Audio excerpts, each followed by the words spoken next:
Hey guys, and welcome to another week of the Lost Resort with me, TOKiMONSTA.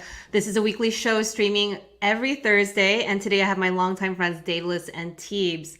Daedelus is a prolific electronic musician and performer with a catalog spanning over 15 years. He's a pioneer in LA, paving the way for avant-garde electronic music.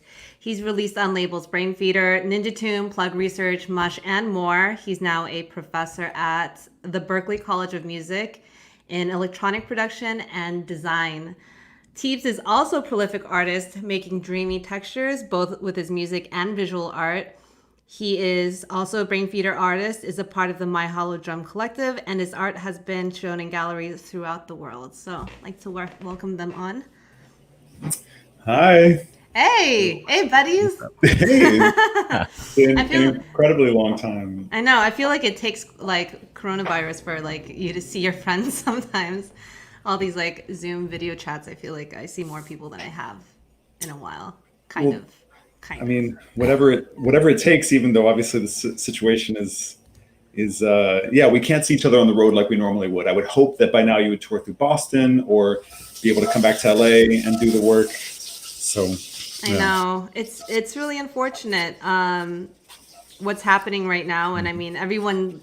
I've been doing this is the 22nd show that I've done, and I was never the type of person that I would ever see myself pivoting into like streamer, YouTuber, kind of like, hey, that's me, like smash that like button. Like that was never like where I saw myself, but this kind of came out of necessity, and now this is. What I thought was just a temporary thing is very much. Now the show is like a thing. It's happening, yeah. I mean, I'm grateful you made a platform, though. It's nice to have these conversations, even if they are, a little less formal and kind of just happening. I think the informality is something that I like about this because it doesn't feel as. I don't want to put as much pressure on anyone else, and obviously I know you guys really well.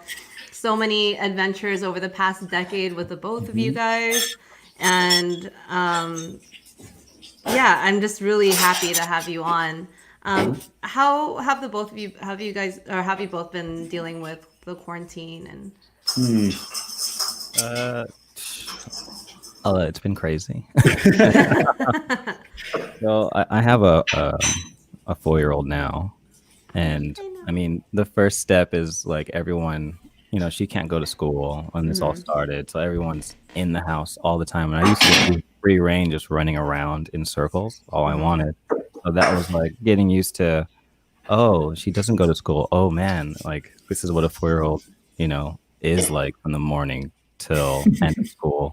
I didn't really get to see that, so it's kind of like a cool learning experience, but also a lot of work, and then diving into trying to figure out like the whole touring cancellations and sorting that out as a whole other aspect, which has just been a lot. It's wild. Yeah. Damn. doing this with the kid. Yeah, that's incredible. Yeah, it's been. I mean, the parties have been going on. We got like a new little pool thing, and it's just been at home turn-ups as much as possible now. I'm gonna have to get myself like my kiddie pool too, because that's like the closest I'll ever be. It's good. Yeah, it works. They have like tall ones. Have you guys seen like people who do like at-home births? There's like a special like kiddie pool just for them that has like taller edges. Like, sure, the jacuzzi of childbirth. Yes. Which is still a far concept for me, but everyone around me is pregnant. But Alfred, so you toured heavily for the past couple decades, and it's interesting because you actually decided to become a professor pre-COVID. You've already been doing it, and as soon as you became a professor, now there is this whole pandemic and quarantine. So how has that really affected you as a teacher?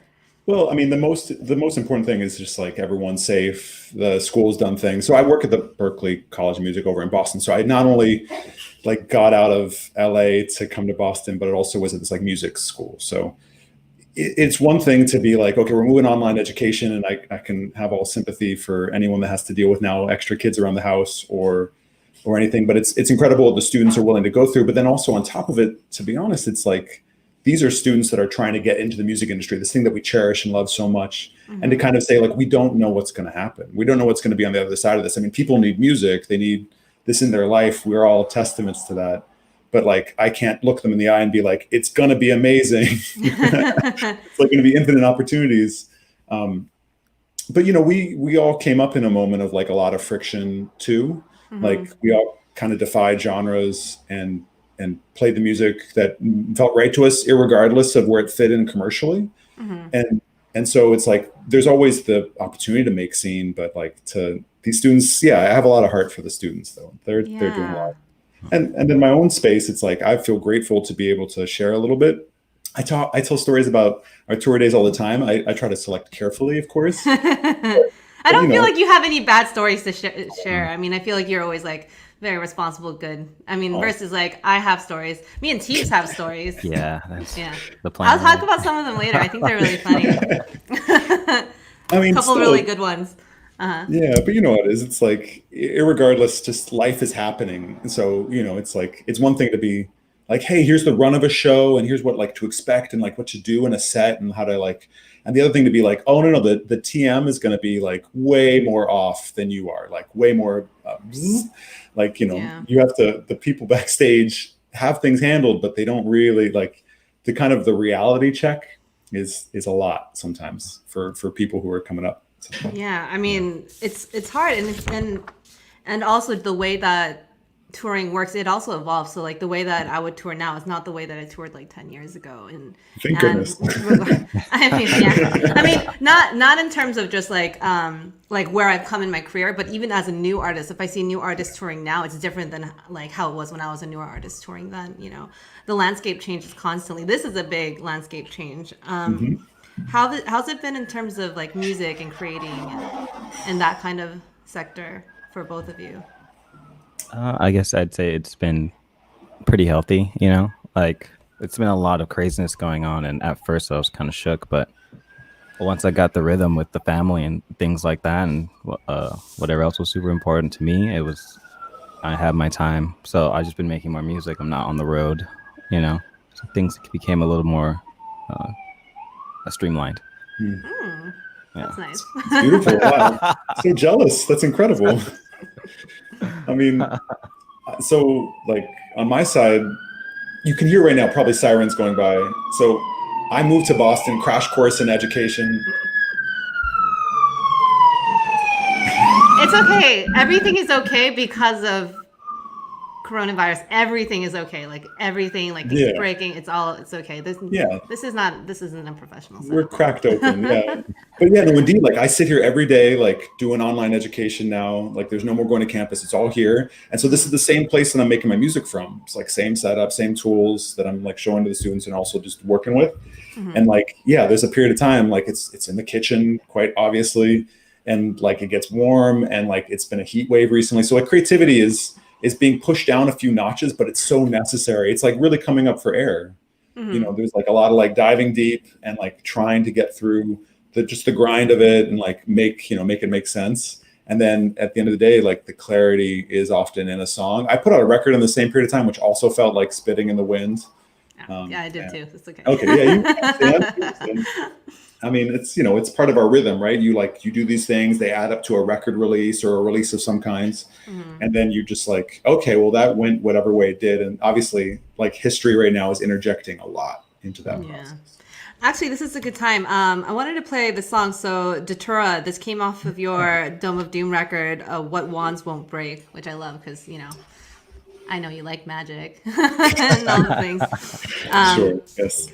It's a good time to play Dungeons and Dragons, I guess, if they had... Wait, no, you have to play that with friends in person, right? There's a whole revolution happening on Zoom. I'll tell you what. It's weird and impersonal, but you can like roll dice on Google and like do the thing. What? That's pretty sick. I mean, I don't know. I can either start working on a like 1,000-piece puzzle or just start doing Dungeons and Dragons, D&D. I mean, D&D. I would be damned. Maybe TEEBS and I can learn together. So let's play this track first. Datura. And...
I love how people are saying it's so loud because of course it is. Why not? Yeah, why not? Why not? It's also just like stating the obvious of yes, it is. I mean, you know, I wanted to make a record that was like the shows that I wasn't playing, so you know. 100%. I mean, let's talk more about that too. I mean, obviously, I've known you for a long. I mean, we both have known you for a really long time, and your creative spectrum is like very wide, right? Because you can do, you know, you're like a classically trained musician. You like went to USC. You know, you're like an amazing like string instrument, like guitar, upright bass, all these things, jazz musician, all of that, and then you have kind of things that are maybe not in the middle, but then things that people can become really attached to over time. Like, you know, you've had some records where people like Fair Weather Friends, people like get really attached to, and then you have the furthest of the spectrum. I mean, this is all relative, right? Where it's something like this track, and you know, experimentations with, you know, obviously you're fully modular when you play live now, right? As well. Sometimes I've kind of switched back and forth. School forced me to like have to pick back up all the tools and just like represent. But yeah, Like, man, they were like, we like grids, and I'm like, I like grids too. Let's do this. But yeah, you know, after 15 years of grids, you kind of want to like break form a little bit. yeah, I mean, I would say modular is definitely like different, and yet somehow can become the same, you know. I feel like totally, there's yeah. a few other like, you know, former IDM artists that have gone kind of like fully modular now too. As like that's like the next step for the sort of the electronic music elite, was this to go into modular. Oh. Though I think it's like not as exclusive anymore. I hope not. I mean, I have a set of downstairs. Yeah, I love it. But I mean, it's been unplugged for like half a year, so I haven't really been using it. I was You into could it blame for it on the sure. corona. Yeah, blame it on the kind of the moral morass we're in, you know, just like it's a little bit stopping. But no, I mean, yeah, I wanted to embrace all those techniques and get some modular going and get other things and just make a record. So I was really informed. There was like this book called Black Noise by Trisha Rose, if I'm getting the name right. And an incredible book that talks about like, and we can just get into this, but like it talks about like the inherent colonialization of sound, and how basically there was a bunch of people who were trying to record classical music, and they made all this recording equipment that we've been using for years, and it's set to certain ideas that are very Eurocentric, right? Like very much like made so that like you redline when you hit a certain point. And so to be honest, I mean, thinking about Ross G, as this record is kind of made in essence too, in homage, and like dude would like every time, and you guys all saw this, like every time he would sit down to play a show, he would like turn everything up all the way, like it was all redlining from the start, from the get, and then it would get louder, you know, and like it was beautiful. It was so like so full, and so I was like, you know what? Why do we always try to like keep our sound all contained and like nice? Why not just like go? And so I did that. Exactly. I mean, and that's the thing, right? You have constraints. I think that's the one thing I learned when, as a classically trained like pianist, there's just a lot of rules, and it is unacceptable to break those rules, but there's no innovation unless you break rules, right? So and we internalize it, right? We like we own that thing inside us rather than just like, you know, like, well, why don't we turn it up +6 or +8? Yeah, G always used to say it was more about the concept and less about getting it clean. You know, like he wasn't 100%. worried about anything like that until, you know, like it'll get cleaned up for master. Just make something amazing right now. Like, don't worry about anything else. Exactly. It's like, why is that wrong to do that if that is just an aesthetic, or if that's what he's going for? You know, he could turn it down, but that's not really what he wants creatively. And though I will say a lot of sound systems have probably suffered over the years. I've seen things catch on fire. I think that's always a sign that's like, oh yeah, that's probably too much. But you know, the outcome. So like, sure, sometimes it's a little bit untowards, but the outcome, like the way it would move people. So even if the sound system's on fire, it's like, as long as everyone's safe. Yeah. Generally speaking. Yeah, the roof is on fire. It's fine. We let it burn. You know, that's just like, it's already a thing. And, you know, obviously it was very recently the anniversary of his passing. So shout out Ross G. You know, he's like a very near and dear person to all of us, and very much a part of the scene that we're all a part of. I mean, I guess that was like of a moment of that scene of whatever it is, I actually want to, well, before we keep going, talk about the food portion, because obviously I know Alfred really likes to eat, and I like to eat with Alfred. So, you know, yeah. So basically, for people tuning in right now, the purpose of this portion of the show is to kind of to support our local restaurants that are suffering right now. But many musicians are also choosing to use this time to work on their health. So many have been cooking for themselves, or many musicians are very remote, so they don't have access to delivery or pickup or anything like that. So they've been also choosing to flex their knife skills. So it's kind of run the gamut on the show. Claude Von Stroke ate a bunch of Easter eggs on the program, so that was pretty cool too. Someone has to eat them, right? Well, as long as it's kind of near Easter, because if it's too far gone. Oh no, this was like this is around that time. But I mean, if you did like a nice ramen egg and just like like a nice ramen egg and just like colored the outside blue, like I wouldn't complain. There's some molecular gastronomist out there that's doing just that right now. So I think so. This idea came from me first. Does everyone remember that? So we'll start with Alfred. What'd you get? Yeah, so I was going to order from a local place called Whole Heart Provisions. They are a repository of like all the vegan goodness that is like kind of opulent and overmuch. So it reminded me of LA. It was like a taste of home. And just, it must have been really recently, just like last week or something, they must have stopped being able to deliver. And you could still pick up from a little bit too far of a location. So Ixnay on the Whole Heart Provisions, but big shouts to them, because it really is the case. Like moving to Boston, there's like a lot of Italian food and like seafood and stuff, but like the things that make my heart skip a beat, the things that LA was just abundant in, you would just go anywhere and get some like amazing everything. I'm really jelly of you both, basically. I know even during this time of lockdown, even when things are shut, I mean, once we like TEEBS, once you get to your portion, like you already spilled the beans to me. It's just like, I can't believe you were able to get that today. I'm so jealous of that. But that being said, yeah, I can't wait. But that being said, my partner made this incredible rice porridge that we've been having on occasion, on special occasions. And it's straight up with like chili oil and like really incredible like cucumber slices.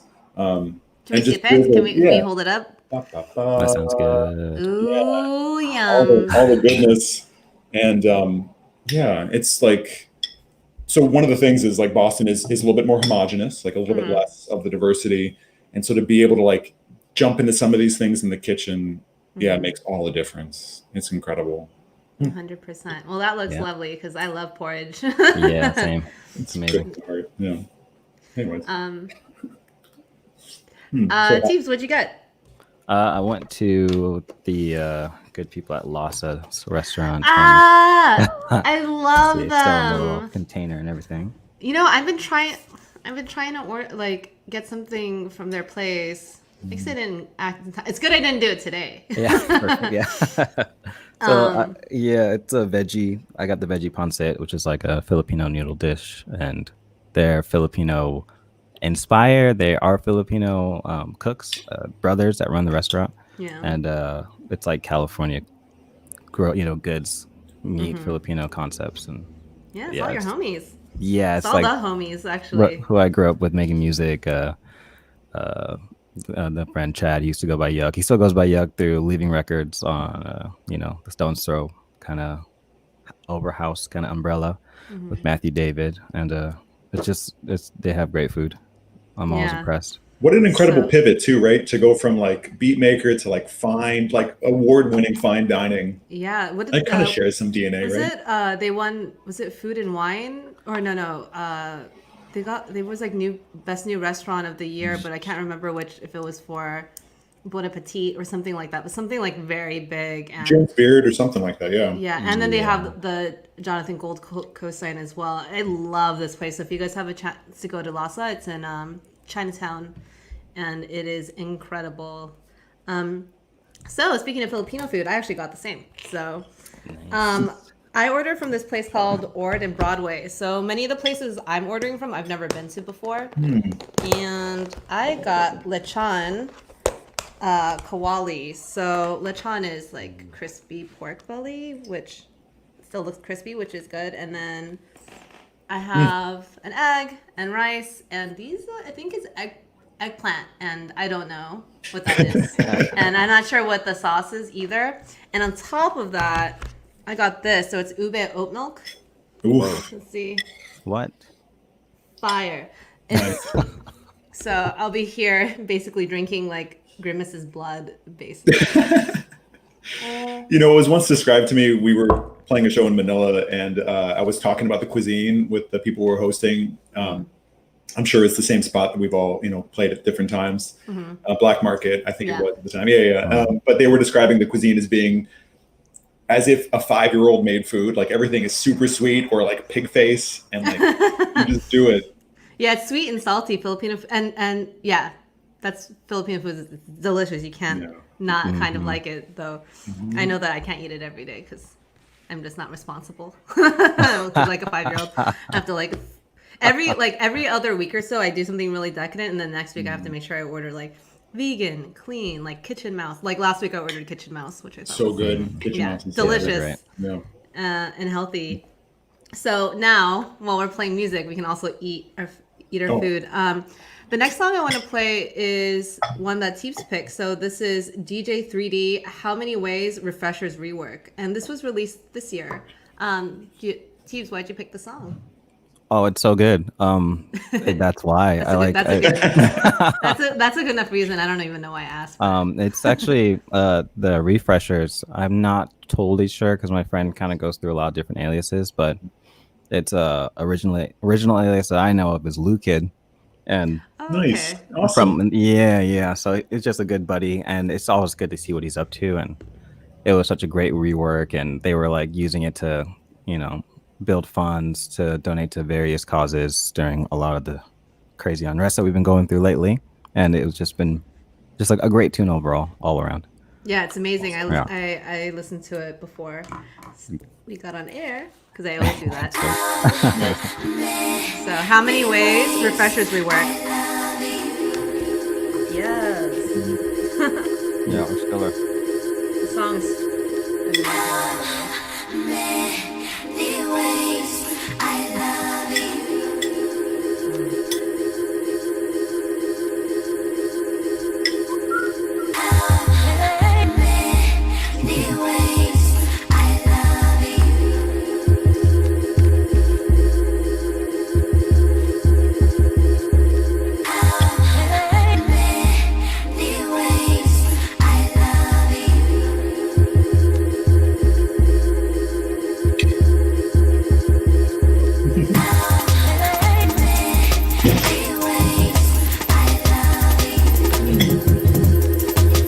fire.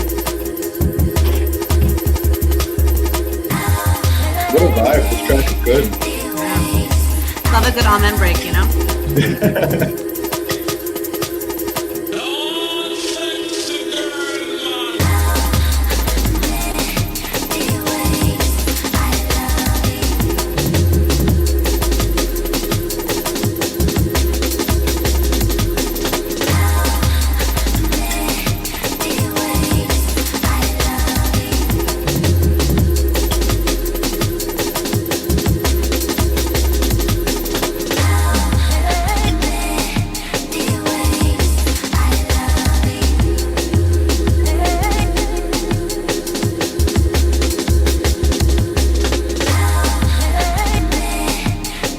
Someone asked if Free the Robot still owns a restaurant. I believe he owns one in the Philippines now, right? I mean, Yeah, he it's was, actually. Oh, go ahead.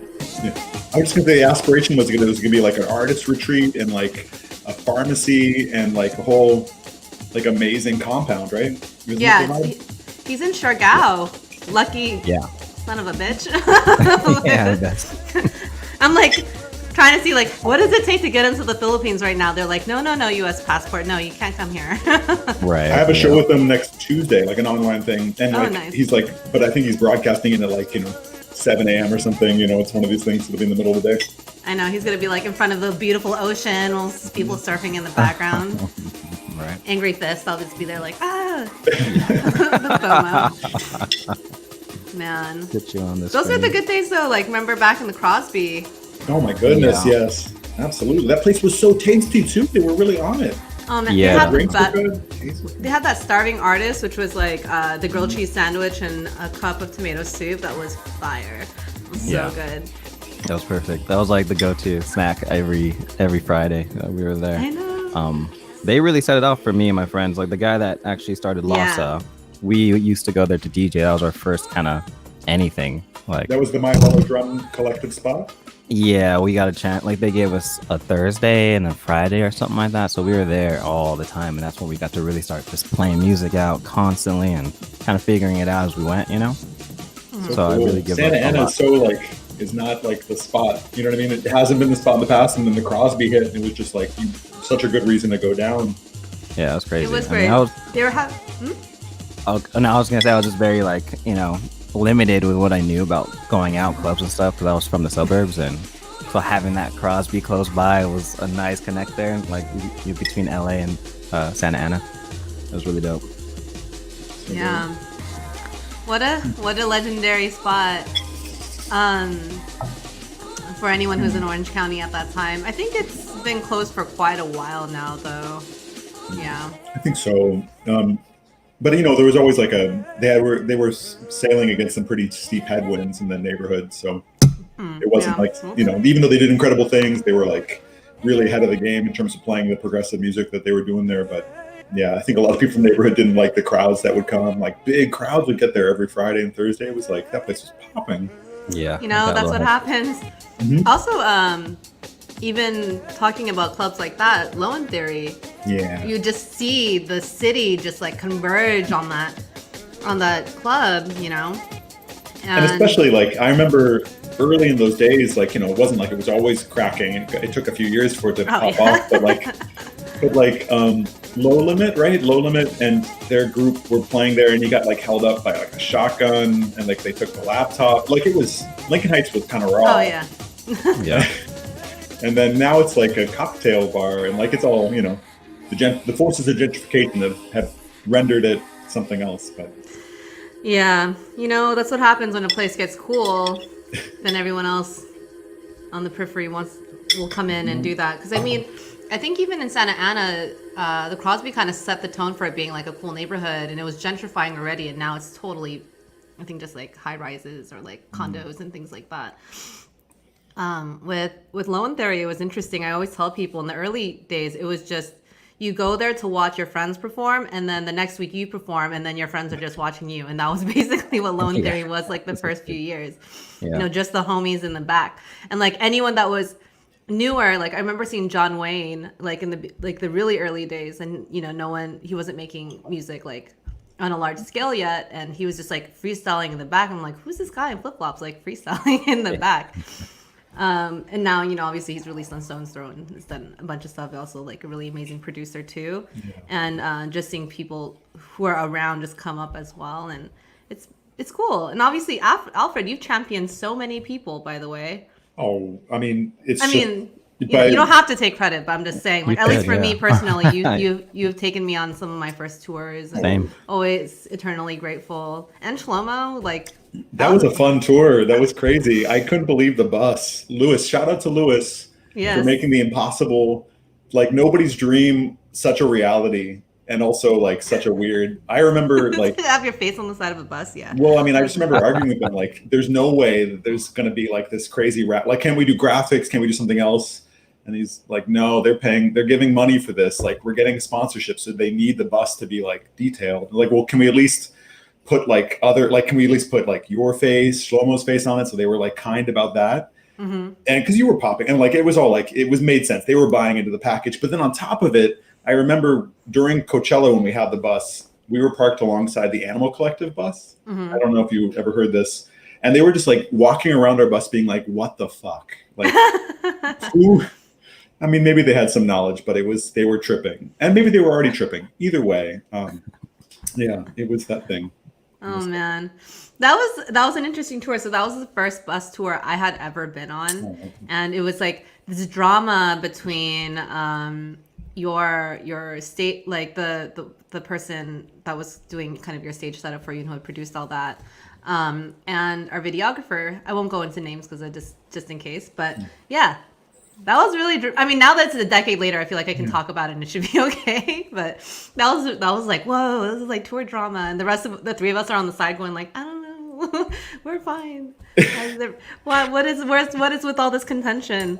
And yeah, I've seen many other tour bus dramas since then in my experience, but that was my Usually, first. isn't it funny though? The artists are usually these islands of like trying to stay calm or like kind of, mediate whatever is going on. Maybe it's just our own like family upbringings that force us to be like kind of, chill in the face of all this. Yeah. Gets to the creative space. But that being said, yeah, unnecessary, right? Like who needs, why? The videographer, why? That was so funny. We're just like, yeah, I mean, he was such a kind person, but I was also just like, we're all at the mercy of him for some reason. I'm not really sure why. I think like when you're on a tour bus, maybe there's like some alpha, like someone has to appear at the alpha and then everyone else just becomes like beta. I don't know. I'm not really sure. I will say, yeah. I mean, I will say that like something happens too, where it's like we get a chance to get all of our wiggles out, all of our excess energy. We're like stuck on the bus for a while, then we play the show, we have all this. But those other people, those like support staff, they don't get the release that we get. Mm-hmm. They don't get the show to like land on that. Like the show is nervous for them, the show is work for them, and not, for us, it's like pleasure, right? Yeah. And so I remember being on tour with you too, TEEBS. We were on the road running around the north, like we were in a much smaller vehicle, right? We were in like a Sprinter at that time or something. Yeah. But yeah, it's like, there's these like bright moments for us, and then for others, it's just, yeah, it's tough. Gotta have some sympathy for that, for sure. I have a tendency to do this. I put food in my mouth, but I know I have to say something. You gotta eat. You gotta eat. I hope it's as delicious as it looks for both of you. Yeah, I'm right. very jelly. So. It's all about timing when you order delivery, Mm-hmm. Sometimes I order it too early. And then the food sits around, so by the time I eat it, no one realizes, but I'm eating like completely cold food. Oh yeah. Sometimes it's something crunchy and it also sits around, so then it's not crunchy by the time I eat it. This is actually okay. Still got some crunch.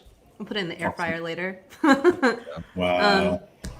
I had a really good question. Oh, so tour buses. So the first time you go on a tour bus, there's all these rules. The number one tour bus rule is you don't poop on the bus. And Don't do it. if you do, everyone will figure it out. Well, someone will figure out someone pooped on the bus, And so that is the rule. Don't poop on the bus. And there's other rules too. yeah, there's other ones. That's the one that everyone always talks about. Yeah. Also, don't pick a driver that's going to die on the tour.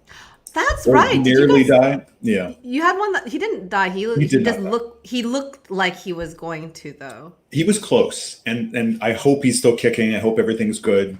But I mean, at that time, many years ago, he was close to demise. And you just got to figure that stuff out on the road, right? You just got to encourage people to get the medical attention they need. One of the things you learn on the road is that truck stops have dental offices. No Oh, that I did not know. I know you can get a massage at truck stops.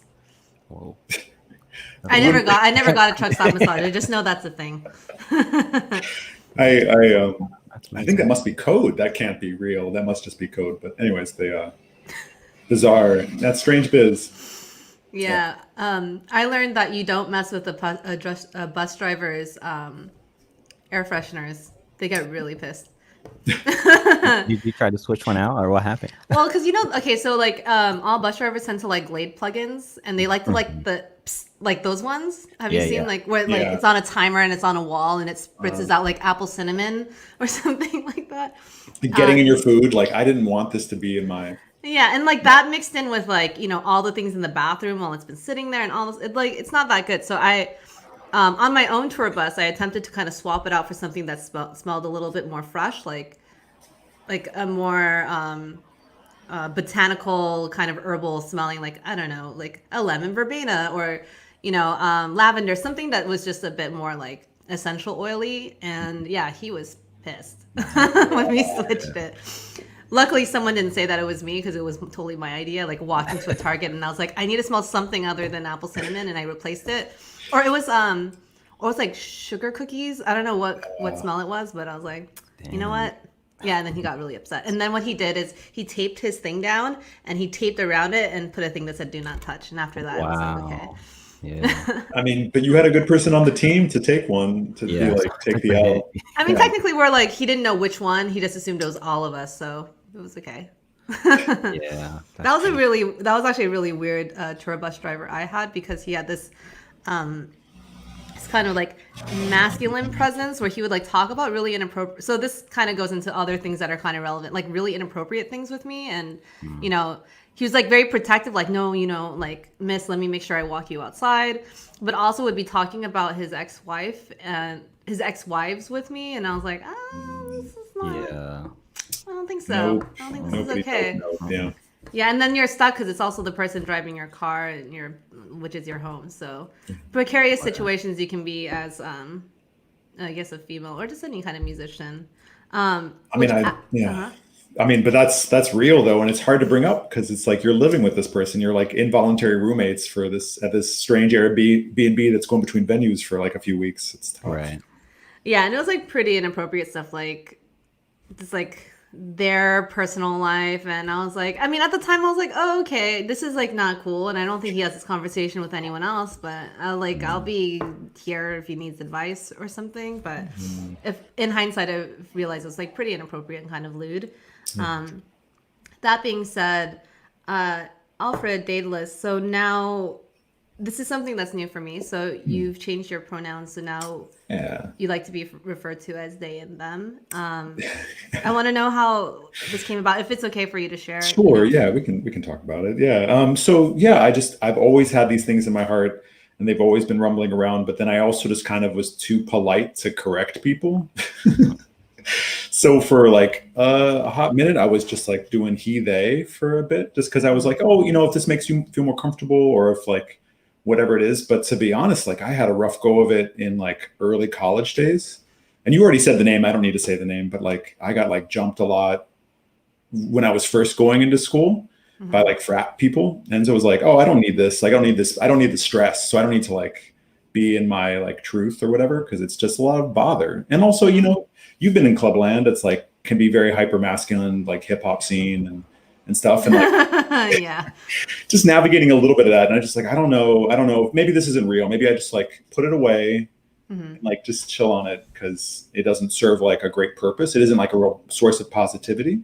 And then at the same time, it's like, oh, moving to a new city opens up so many like just made it a wide open playing field. And especially Berkeley was like super inclusive and super encouraging and really open-ended. So it's like, oh, I can finally just be public in a way that I hadn't ever been. But that isn't a big thing. It's I mean, my thing is really a small part of the journey. Again, like meeting up with all these students that are going through their own like calamities, including like things that are happening with COVID, but also just like them for their first time with their own freedoms, coming into their own, and just witnessing that is really inspiring too. It's like, yeah, dude, kids nowadays, they are discussing, like gender politics, identity, all these things, and they're like 13, you know? Yeah. They're establishing things very, very like, and as you should, because you know who you are, so.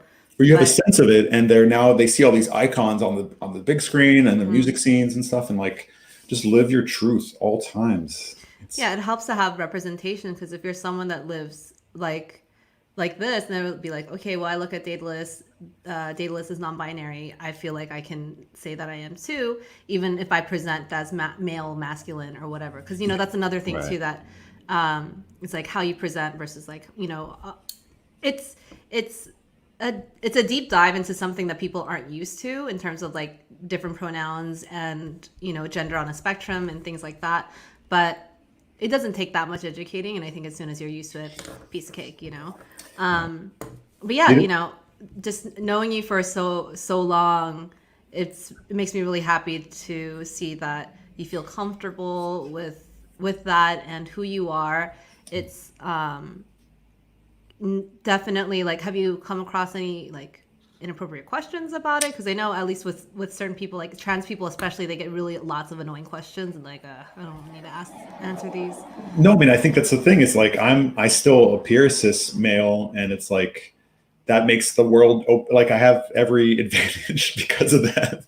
Every privilege is afforded to me as a white cis male looking person, and I'm trying to be cognizant of that and not like not really even like be out loud about this stuff. I'm just really in awe of the people who are really pushing right now. And that gives me a really good chance of just kind of being, more certain of myself, but like I could be quiet and just witness this and just like love every minute that I see everybody triumphing over people who just are looking for like really hard angles on gender or on identity or on just the way people want to sound. I mean, I also love too, there's like no more like dominant BPM going on. It's like everywhere. You can kind of do anything right now. I was listening to Sam Torres, like DJ Fuck or whatever he's going by, and he's like his set was like the most uneven thing, or Basek from LA. Oh yeah, playing all BPMs, and it's like, this is the perfect analogy of the way people are living. Everything's 100%. I mean, have you been correcting anyone? Because now that this is, because I think it's important to, like, again, you can't control. I've seen this multiple times. You can't control or tell people how to live their lives, but you can, dictate how you yourself want to be treated. So at least as a woman, those are rules that I go by. I think that's beautiful. And I think you've probably lived in it longer than I have in terms of being like, this is something that you forced to deal with, forced to reckon with from the get. For me, it's something that I've known for a long time, but I haven't been pushing. And so when I have corrected people, I'm like the most timid. Like, hey, I'm, and like, it's because you're so nice. You guys are both like the nicest people, basically. I do far too much gaming to be nice. I've been working on like get me on the cardboard court and I'm trouble. But yeah, it can't be worse than some of these like Call of Duty 11-year-old kids just saying like all the bad words, all the worst things. I don't even think they know what they're saying. They're just like expletive, N-word, F-word, Z-word, everything. They're just like, they don't give a shit. No, but they know what causes pain, and they know that they themselves are feeling pain, and so they're trying to inflict it. It's sad, but you see it like happening in real time, and you're like, oh, I pity you so hard. This sucks. But then I watch Twitch. I mean, I love watching some weird Call of Duty randomness, and it's just like the weirdest world that's going on. Yeah. People talking about their muscle milk and like shooting people. Yeah, I like the memes where they show like someone saying all this, and it's just like some like really frail kid that feels as though they need to do that, So it's kind of funny, but it's also not funny. But it's also, you have to take it with a grain of salt. But also shout out the 13-year-old weirdos that have like decided to stop watching Call of Duty and join us. Hey, yay. Welcome. We are here. Yeah. But yeah, I don't know. Like when I play like any kind of gaming, I say all the bad words too. I mean, like I don't say all the bad words, but I say lots of bad words. So I don't place judgments on anyone. Technically, you can be whatever age you want and say whatever you want. It's fine. I'm not your mom. But yeah, let's play some more music. So let's do another one. Oh, so Alfred, you picked this track by Lorraine James. I love her. She's so cool. So rad. Yeah, she actually was introduced to me by Jam Supernova and Scratch a DBA, so they were talking about her. And is she on Hyperdub? Hyperdub indeed, yeah, exactly. Yeah. And I think that's how I became aware, is like Code 9 put me on game, but I could be wrong, it could be someone else. But yeah, like so impressed by the releases. So like, I don't know, something about listening to somebody new, like someone I hadn't heard of previously, just recently got acquainted with, and it's just that sound where every song is like hitting. I felt that way with DJ Merlot. There's been a handful of artists recently that come in my life, and I'm like, this. Yeah. 100%. So let's play this. So it's by Lorraine James.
So good. It's like a more hi-hat version of one of your songs, Teebs, I think. I could see it. It kind of reminds me of like some of Rusty's stuff. Yeah, totally. I like it. Rusty's probably had an impact on a lot of British producers, Yeah. So many. Think about it. I mean, every young student knows about it. Like, there's like on the Rusty tip, it's incredible. You know what I mean? Like they know the gospel of Rusty. It's good. It's encouraging. Yeah, definitely. It's really interesting to see that ripple effect, right? You can hear modern music that came out in 2020 and be like, this person sounds like they listen to Rusty, and over the decade, that's the impact that they've made. The same with both of you. You both have made an impact on current day musicians, some that are already really massive. It's kind of cool. You got to put yourself in that same category. You got to put that's yourself in amazing. the same. Oh. I mean, you see the references and how people pick and choose what they like and what, and keep refining in their own voice, and it just keeps going. And maybe they don't, it's a wild time to see people. And it's additive too. It's like you don't even know that like random track that came out on a who knows what comp. It like wiggles its way through people's ears and it becomes really important to somebody. And you can't deny that experience, even though it has like definitely doesn't make any sense. Like some of the music, the way it travels. I did the thing again where I ate. It looks delicious though, so you can't be angry about that. Yeah. And you guys have so much food too. This is Yeah, it's still going. It's like a pretty big bowl, This is a lot of rice. No. I feel like LA has that. Alright. You have like vegan, keto, paleo thing, and then you have lovely Asian food, noodles, just like a lot of cuisine that comes from different cultures, and the best food has carbs. it's crazy diverse. It's A little bit diverse. hard. I remember I used to live up by Kitchen Mouse in like Mount Washington, Highland Park area. And that's northeast LA. And then moving a little further south now to City Terrace. And I can just go 5 minutes east and it's just crazy amounts of different kinds of Chinese food, Asian food. And it's out of control.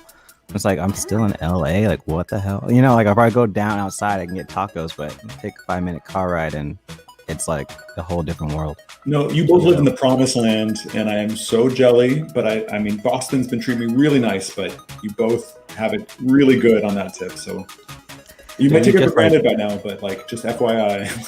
Is it like, do you only eat vegan, or what do you eat nowadays? Are you open? Alfred? Like, are you like a vegan, Alfred? Sorry. No, I mean, not at all. But it's just like, meat has been less of a factor, both because it reminds me of LA not to eat meat for some reason. But then also, I mean, just, we're only occasionally getting some like chicken or something, or like mostly soy protein, just because again, like it's just easy to cook up and to deal with. Maybe I'm just like subtly suspicious of like the food here in general, but I'll get over it. I'll get there. I remember I went to this Italian restaurant, and I don't know, I probably had to Yelp it. It was in Boston, and super small spot. Reviews are really good. I go there, and there's a Chinese man making the pasta. Yeah, I was like, okay. I mean, it was really good. It was authentic. It was good, but it was definitely like a Chinese man that had limited English that was making the pasta. Though I think the owner of the restaurant must be Italian, but I was just like, cool. I don't know. Was it in like a really Italian neighborhood? Was it in like North End kind of vibes? I think so. It was knowing really. you It was with quite your small. under Though. Yelp game, you must have like found the spot. I have no doubt it was probably fire, but I feel like there's like better things than Yelp now, because I feel like Yelp has been around long enough where we know how to navigate, because some people are like, oh, the service is bad. I'm like, yeah, you went to dim sum place, like, no, they're not going to be nice to you. That's a part of the charm, or if they're like, oh, this barista was being super snooty, I'm like, well, that's probably because it was really good coffee, like the way that you choose to navigate people's comments. yeah, like, when you ask for a double ristretto or some like weird splashy macchiato at the fancy coffee spot, which I have, anyways. And so anyone watching, there you go.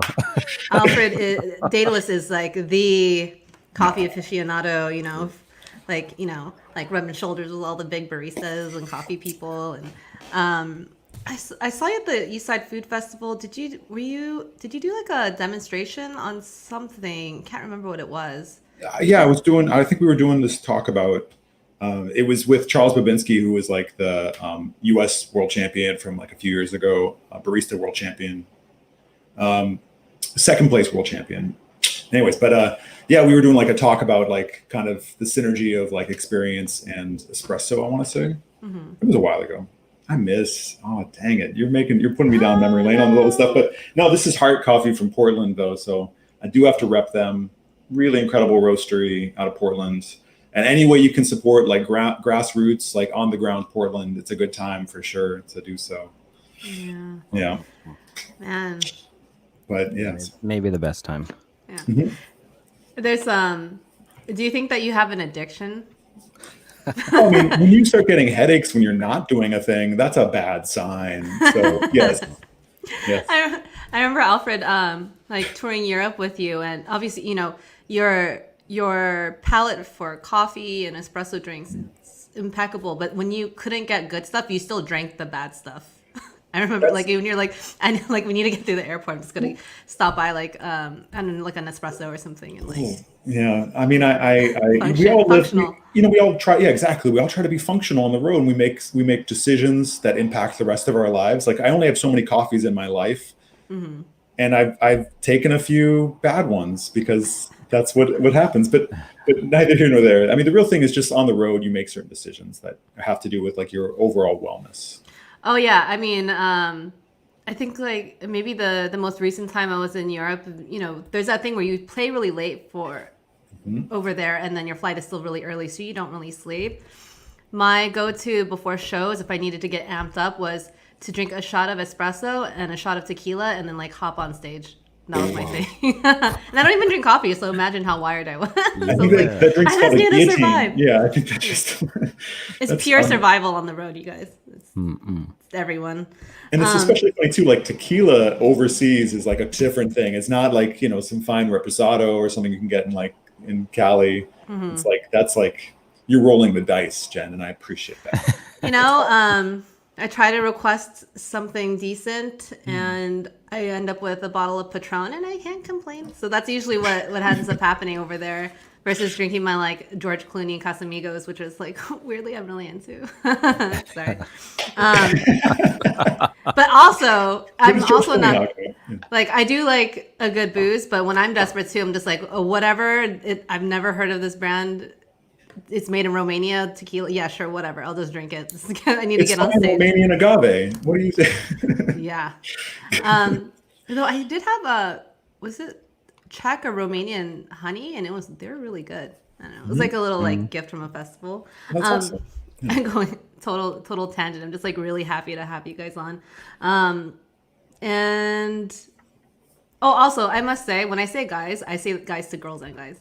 This is putting that out there. I've been working on the y'all thing recently. It feels really weird, but it is, of course, like the weirdly most universally inclusive English term. But it isn't like it just doesn't feel right to totally say. But I write y'all, but I can't say it because it sounds too twangy coming from. It's like then I feel like a poser than just stepping on some other thing. We'll come up with something new. There'll be something that'll be born out of this moment that'll be like. We'll make chow. Like a exactly. Let's make up a word. Someone's got to do it. This next song I want to play is by TEEBS. So this is Daughter Colin. This is a release that came out last year this is Anika on Brave Feeder. And I remember you had sent me this album, trying to find it a home, like even before then. Yeah, I was. It was like right at the end of mastering phase, and we were talking at what theater was that? I don't even remember. For a long time. I think it was for the G kind of. Oh, wait. Was it that night or no? Different night. I don't know if I saw you. I saw a bunch of people that night, but I don't feel like I feel like I didn't see you that night. I don't know. Either way, yeah. It's out. It's been out for a while now. Yeah, I mean, it's a lovely record. All your records are really lovely, and I'm always like, TEEBS, that was so beautiful. So Daughter Colin by TEEBS.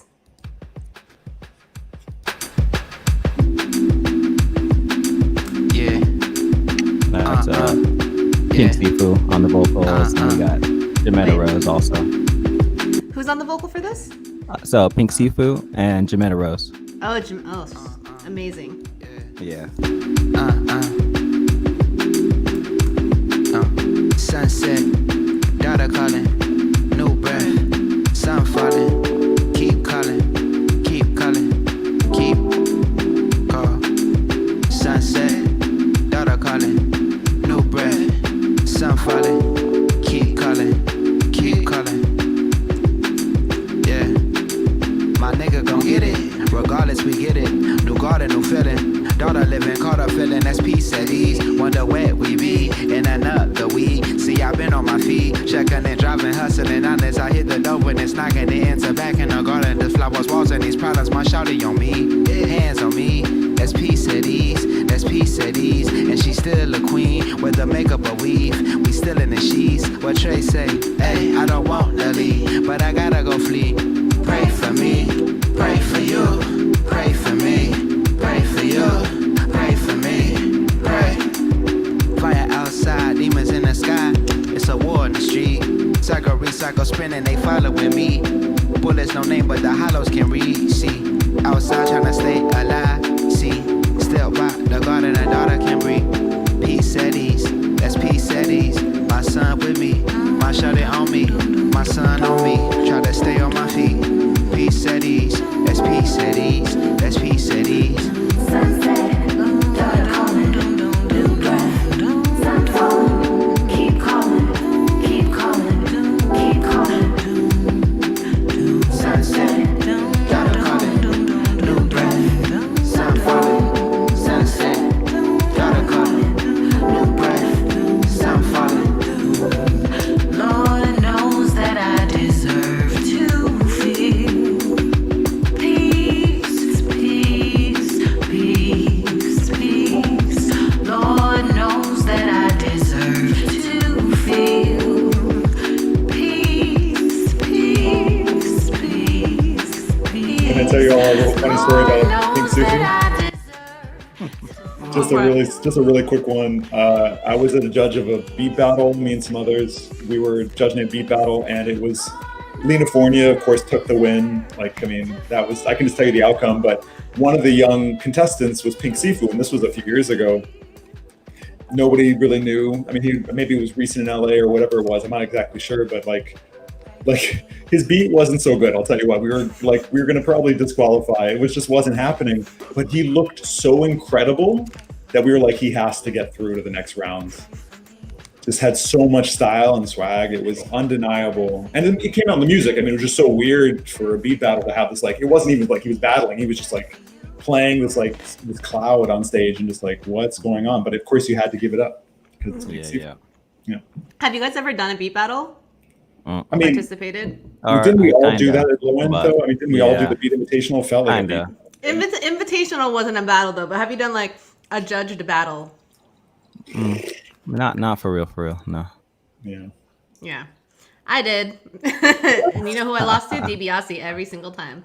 He had to be retired because he won every single one. It was at Second Street Jazz. I mean, now it's I think a Japanese whiskey bar, but Second Street Jazz, they would do it, and it was always like, you know, if you want to talk about like masculine vibes, that was it. And so you had to come up with some like hard shit. And I was like, yeah, I got some hard shit, but then I don't look that way, you know? So they're just Well, I mean, but shouts to Lena then too, because Lena Fornia really found a way of like really succeeding in that scene, especially the beat battle scene, and like doing it on their own terms. But I totally know what you mean though. It's like, yeah. Oh, early days. This is like so long ago. I can't imagine like the first beat battle I did was like 2008 or something. That's incredible. Yeah. Oh goodness. Wish I was I'd there. be like, dude, this is like really good. And then I think the best I ever did was like second round, but then DiBiase, so well deserved. DiBiase would win every time, or like Pudge or something. Like there's between them, they would always win. And I was like, you know what? I'm just not as good. At like it's like a strategy too, because you can only play like, I think it's like 30 seconds, and if you get to the second round, it's like 60 seconds. So you have to make it bang like right away. I mean, I will say that this is clarifying though. It's like maybe you didn't do that good in that scenario, but obviously your talent is undeniable, and it's kind of nice that it like forced you to maybe change lanes, like that failing forward thing. It's beautiful. Oh no, I still would do it. If someone challenged me to a beat battle, I'd still do it. I like showing people that, you know, you can just be like this anime character looking person and still have like straight heat, you know. It's like that's like my thing. I like that. I mean, though it's been a while since I made anything like super on that level. I mean, I guess one day I think it would be fun to do that. I bet you could flip one of your recent songs that way real quick. It wouldn't take very much. I mean, but I'm also just like, you know what? The things that would like win a beat battle at that time and now are completely different. Now it'd be like how sizzly are your 808s? You know, it could be this different. You know. Well, shout out Holly. Holly won that one beat battle in New York. A-Track and Diplo's beat battle. Oh yeah. Yeah. That's right. He told like well deserved too. He's one of the most prolific beat makers I know. It's like 10 beats a day or something. I mean, whatever it is, he's just crazy Portuguese kid who just, I mean, like just breathes out heat. So, yeah. But I mean, like it makes sense. Like he's like that's what's winning beat battles right now. Exactly. Shout out Holly. I believe his older brother is also a DMC champion, a Portuguese like scratch champion. Yeah. Why do people keep all these secrets? They just keep these things to themselves. I just knew there was something else. Yeah. Maybe that's a nice thing though. It doesn't want to have to like live up to a different standard because the brother's really established in something that he does. You know, maybe. I don't know. He's doing his own. He's great. Yeah. I had a funny story I wanted to bring up because I said I was going to bring up touring stories. So, wait, which one should I bring up with TEEBS? Maybe the airplane one. It's not that. It's not that bad. Okay. Well, this I think it's just funny because of who was there. So you, me, Thundercat, and Austin Peralta were on an airplane to Japan. Oh. And then I don't think this is the worst. Well, I don't know. Anyways, I won't go into too much detail, but then I still thought it was funny. So basically, you and I were sitting next to each other, and Thundercat and Austin, you know, rest in peace as well, were sitting in another area. But Austin passed out, so then Thundercat sat with us. And basically, I remember you and I had eaten a Benadryl because we wanted to sleep on the flight. So we ate a Benadryl. And then Thundercat comes over, and this is when you know, Thundercat doesn't drink anymore. At the time he was, he's like, oh, you know, let's drink. And we're like, we just like took this Benadryl, but we're like, okay, like maybe like a beer or something would be great. And so we ended up drinking like beer and those like mini shot glass or shot bottle things. Each of us did that, but I mean, for Thundercat, he was so big at the time, he probably didn't do anything. And then he leaves, and then you and I just pass out in our seats because we took a Benadryl and we just drank. I remember that I woke up in a panic, being like, I'm gonna throw up. So I basically like go and I like run to the bathroom, and I'm like crawling because I'm like so sick that like the flight attendant has to like bang on the door. I have no shame, by the way. So the flight attendant has to bang on the door to get the person out of there so that I can go in. So basically the person goes out and I go in there and I just like completely puke. And that's my story. I don't need to go into detail, but I know TEEBS also didn't feel very good afterwards. No, it either. was terrible. And we land, and you know, everyone there waiting to pick us up are so excited. They're like, it's gonna be such a great show, and we're all so just distressed and, you know, just messed up, and it was worried. Yeah, it was the worst intro ever. Yeah. That was like a really great moment. I always think about that because it's like children. Yeah, just like passed out because I've never had that where you like wake up from your slumber going, I need a puke, you know. So I like had to go and do that. But That's a Yeah. I'm like an adult now. I don't do that so much anymore. Just really, really in a bad state. But like, and then you have Thundercat running around this giant plane, like trying. Cause Oh I my know, God, you know, yeah. he was having a good time, and he's pretty hilarious. Just any given moment. He's So probably imagine. in his Vegeta He was full like suited. vest. Yeah, I think so. And he was You weren't cruising. saying it's what you're saying. He was like full saying. Yeah, he's full on saying Yeah. to the entire plane. Full Saiyan on the airplane. It's crazy. Sir, please, Yeah, sir. put the Dragon Balls Yeah. away. Goku, please sit down. Yeah. We need you to please sit. Yeah, it's so funny. I saw Thundercat not too long ago.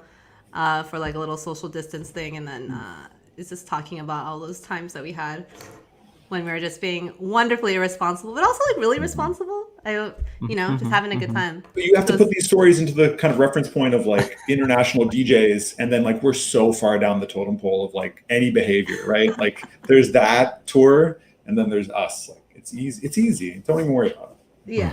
I mean, yeah, there's so many more stories, but it's always great. Oh, and then there's another time where me and TEEBS went to Palm Springs for a Red Bull thing. No. And then we went to a piano bar. I'm not going to go into too none of the stories are that bad, but we went to a piano bar, and there's this guy there that was playing piano. It's one of those like old Rat Pack style places, and the guy had a photo in the lobby, the pianist, but his name was Brian, but it said Brain, and so now he's just forever known as Brain. Yeah, Brian, the pianist. that Yeah. everyone was swooning over. And Yeah, it he's was kind of like amazing. an open bar night, so it's kind of like for me, it felt like if I had my very first open bar night situation. And Yeah. at that time in my life, I was drinking pretty like a lot. So going to a situation like that and having to speak the next day, like about our experiences on Red Bull, and we have so much press, and they invited so many people to this thing. Oh yeah, that was. We were supposed to that was- represent as the artists. Yeah. I That was was it's okay. They're Yeah. fine. We the- made it through. That was pretty funny. Yeah, everyone, if you ever encounter an open bar, there's always a price to pay. Yeah, moderation. Just moderation. Just like simple word. Live it, love it, learn it. Yeah, I learned that day. You gotta learn. I mean, sometimes you gotta learn the hard way. So now moderation is a little easier, but You were when just you're sitting first with. when you're first touring, you're like, oh my god. You had Go your play shows. sunglasses on the whole time. You're just. Oh, you so, fell like, asleep. You fell incognito-y. asleep. You Yeah. fell asleep when who was it that was It's Torsten or something. Todd Oberheim was speaking and you passed out. Yeah, it was pretty. So the bad. guy who made like the Oberheim, like the OB6 and stuff like that, he was speaking and TEEBS passed out. Yeah, but that was the day after, and we felt like really awful, and we had to wake up at like 8 a.m. But Red Bull, shout out Red Bull for being so kind to us. Open bars. We had a open lot of bars, Red fun. Bull, yeah. I want to play another track. So this time, let's see. I want to play this track that Alfred you picked. I'm not actually sure how to say this artist's name. I think it's Antone J. Antone J. Anto J. I don't know. So let me just say, I picked this artist because I really do feel like every once in a while you get like a demo kind of blind. And, we're probably all getting some like solicitation for listening to things. Sometimes that stuff is received easily. And sometimes, I try to listen to everything, but I just don't always have the ears for it. It doesn't always like make sense, but it's like, I respect everyone that's trying to like put forward sound. This pushed me off my seat so hard. I was so enamored. And I really do feel like here's this new wave of like beat influenced sound. Couldn't get enough of it. It's so good to me, to my personal take. You have wonderful taste in music, as seen through the artists that you've had open for you on tour. So this song is called "Cheap Food for You."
definitely throwback.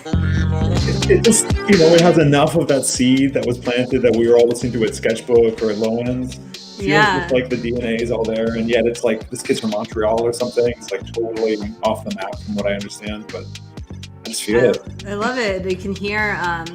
I mean, as an artist, it's always weird when people say like, "Oh, I can hear, this artist and this artist and this artist in your music," because then you don't want to be like, "I'm not like, I'm not derivative or anything like that." But the truth is, all artists, we are the result of all of our influences, and sometimes you can hear it. And I mean, yeah, even just thinking of like Sam I Am, Yeah. or John DiBiase, Wayne, I could or see, Jeremiah J. and stuff like that. You can kind of hear a little bit, and that's just the influence. It's like if anyone else you hear like James Brown and their music, it's just in there and it's okay. But that's so cool. I love it. So this came out on the album Gridlock 911117. Yeah, just recently too, like this year. Yeah, in May, very recent. So how did you find this artist? They literally were like, hey, maybe it was the label head or maybe it was them, because there's like, as ever, there's like all these different aliases and whatnot, but they just were like, hey, we want to send you a tape. And I had just moved to Boston and like I didn't have a tape player, so I'm like, sure, but also like don't have a way of listening. And they would kind of send me the digital, and then like it just like didn't leave my digital playback for a long time, and then the tape finally arrived, so I'm really geeked on that. Oh, nice. I love getting like I love when people send me music. Leilani, are you guys familiar with her? She's Awesome. amazing. Also goes by Veggie Burger. For some reason, I want to call her Veggie Burger more than Leilani, but then that's her Instagram handle. Sometimes you get like mixed up. When you Catchy see... Instagram handle. Yeah. Yeah, it happens. But she's so incredible, and she had actually sent me a cassette tape, but I don't have a way of listening to it either. They shouldn't have sold that like Sony boombox, huh? Should have kept those. Oh no! Now it's all just time to dip back in. All the old is new again. So the 6 CD changer that would like Yeah, swirl on the top, yeah. and then you can have like 2 cassette tapes in the front, and you can like record off the radio and make real mixtapes. I remember the super tricked out thing was to get mini disc, because they were the only truly there would be no time between tracks. So if you put them on shuffle mode, they would actually like perfectly transition, because it was reading the whole disc at the same time or something weird. And so if you had 2 of them, and this is like weird tech hack, you could actually do perfect mixes, like totally jumping between tracks. That's crazy. Or even off of one, you could do that. Anyways. Mini disc was the one where it's like plastic and the disc was in the inside, right? Yeah, totally. Yeah, it's one of those formats that like died in America, but like kept going elsewhere for like a while. Yeah, Japan was like on it, just like DAT. Japan's on Laserdisc survived in Asia via karaoke. Karaoke, yeah. It's the best. What? Remember, you'd be in class and they would roll out the big TV that was strapped down, and then they would have a laser disc, and it'd be some like I remember watching something about salmonella. I don't know why it stuck in my mind, but it was like some laser disc thing about. Hey, but thank goodness it's saving lives, right? Like you have in your head. What happens to all the laser discs, though? Well, I will tell you that like laser discs, if you have like the choice ones, it's the only if you're like a soundtrack nerd like myself, they're the only lossless format that was digitized to. So if you get like a DVD, like the soundtrack has been amended a bit, but like on Laserdisc, apparently they're like encoded as lossless. So you can get like the soundtrack is pristine. And especially because a lot of things came out on Laserdisc that never made it to VHS or DAT or DVD or whatever. And so like, yeah, you could kind of be nice about it. Man, Laserdisc is just a giant CD or wait, no one knows what a CD is anymore, right? Yeah, to leave it in the past, leave it in the dustbin of history. Yeah. Like plastic. But vinyl lives forever. Yeah. Vinyl is it's just ever present. I mean, kind of, I guess. I do wish we did the thing that they did in Jamaica, where they literally like recycle the old 45s. Like you try to press up a new white label or whatever, and if it didn't hit, you would like just literally like put it into a grinder and make new vinyl out of that. Yeah, it's like a dub plate. It's melt it. Yeah. Make it into something new. That would be really cool. I think there's in Korea there's a hotel called the Rice, and it's in Hongdae, and they actually have like a dub plate machine, I think there. Yeah, Amazing. super cool. I never got to use it, but one day if I decide to do the 14-day quarantine, Maybe I'll be able to try that I just one hope out. that they, somebody figures this out real quick. We're going to get our good vaccine, our good, like, weird. Have you seen those new aerosol things that they're putting forward where it's like supposed to like disrupt the virus just through like a constant fog of like, looks like a Muji like smell thing. But Ooh. it actually, yeah, who knows what, like, Does it I don't know. come in cinnamon The, apple? the key is a good vaccine. A Yeah. good vaccine. Yeah, This is when- yeah, I know. There's like one came up recently, but I was like, I don't know the Russian about that brand. Yeah. Let's Yeah. see. Hey, roll the dice. Let's, one. Yeah, who's it's going to get us out of this? this has been a very trying time for people because obviously you're also seeing like very different sides of your friends and people and it's a good time to practice respecting people and their own opinions and decisions in certain ways. But yeah, There's a lot social of, lot of distancing and conspiracy then there's theories. social distancing. Yeah. You Yeah. gotta work on both aspects for sure. Yeah, but Calling people out. aliens are real, so that is not a conspiracy now. Wait, or but off-world isn't it, though? vehicles. Yeah. Off-world vehicles are they said it's real. So off-world means not from this world, which means has to be aliens, right? Or no? Isn't that what it means? that's what it's supposed to mean, mean, right? Yeah, that's what It I did thought. seem Because like- on-world would be just like maybe they can be. Like a Hummer or something. I've heard some stories from people though. I've heard some very like crazy alien stories from people I trust. And I mean, I was kind of like, so I'll be honest, like I'm an artist and I took up an artist in residency for SETI, right? Like the Center for Extraterrestrial Intelligence. And they didn't tell me anything about that. I was kind of hoping once I joined up with SETI, they'd be like, okay, well, here's the real story. Like, Yeah. we're going to open up the vaults. We've detected these things or that things. No. No. Boston, huh? You're Yeah. saying too much. Yeah. That's what they're saying. Yeah. So SETI didn't spill any beans, but maybe the FBI files or whatever it is, that weirdness. Yeah, because they had released all that documentation like 2 weeks ago saying that the off-world vehicles they do exist, and if it's off-world, I mean, someone in the chat or the comment maybe they could clarify, but I assumed aliens. Some Also, random person who happens to be watching this who is an expert on extraterrestrials, let us know. I feel like on Twitch a lot of people might be. Hmm. I don't know about professionally, but at least self-proclaimed. Amateur professionionals, yeah. Yeah. I like that term, amateur professionals. That's what I feel like the show is. It's an amateur professional show. Let's play this last track. So this is TEEBS' pick, and it's by J Words, Universe Love. Oh, so this was released in 2020, so this year, and the album is called Cincinal. Let's play this one.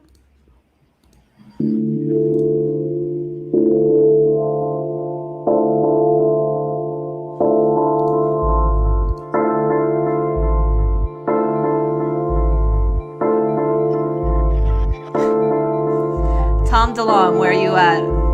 I agree. Where is he right now? He's probably just like, I told you, motherfuckers. That's red.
top of it. I'm just like in a vibe right now.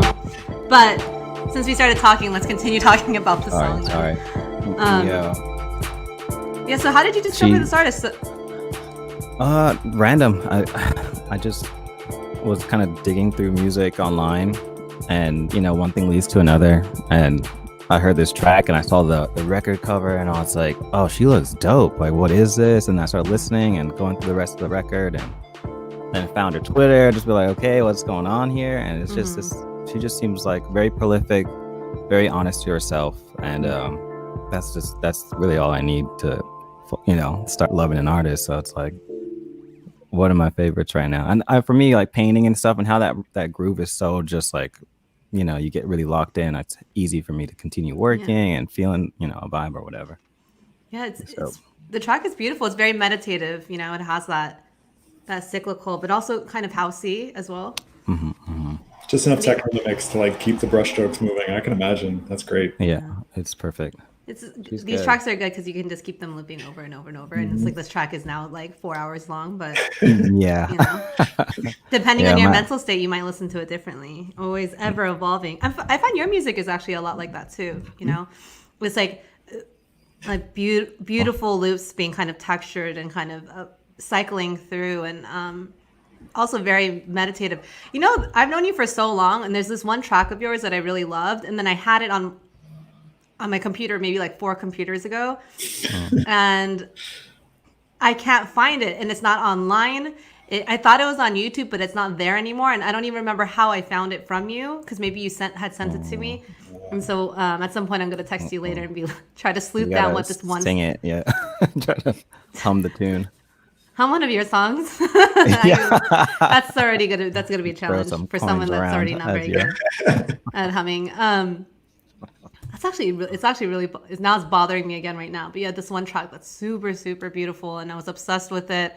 And I may have even snatched it off the internet, even from you, even though I know you. I think that's how I might have got the song.